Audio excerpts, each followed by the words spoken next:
हां, एकदा असंच एकाने फोन केला होता, की माझ्या मुलीचं तर बघा सगळं चांगलं आहे.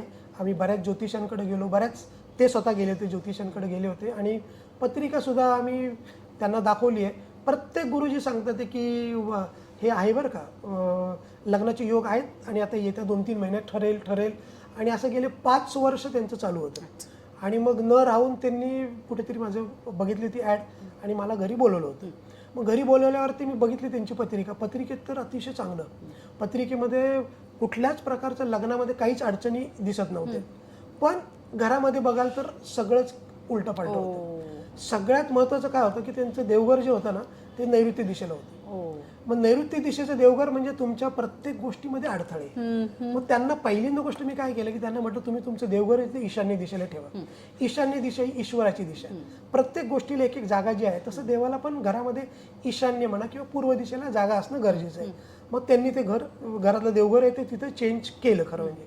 आणि ते चेंज केल्यावर एक महिन्यातच जी स्थळं आधी त्यांना कुठलंच उत्तर देत नव्हती किंवा हो कळवू कळवू म्हणत होती, अशा 4 स्थळांनी त्यांना होकार दिला. आणि मग मात्र त्यांनाकडे चॉईस तयार झाली, की आता यातलं कुठलं स्थळ निवडायचं. मग त्या चॉईसनुसार त्यांना जे काय सुटेबल होतं ते स्थळ त्यांनी सिलेक्ट केलं आणि त्या मुलीचं लग्नसुद्धा झालं.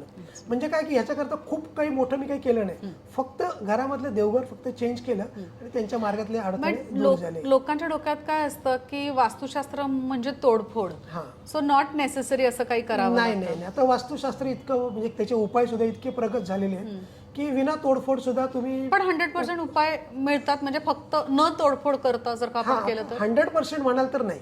कारण शेवटी नॅचरल ते नॅचरल आहे आणि कृत्रिम ते कृत्रिम आहे. किंवा डॉक्टरची औषधं घेऊन बरं होणं आणि व्यायाम करून बरं होणं हा जो फरक आहे तो फरक तर राहतोच. परंतु वास्तुशास्त्र तुम्हाला 100% असायची गरज नाही.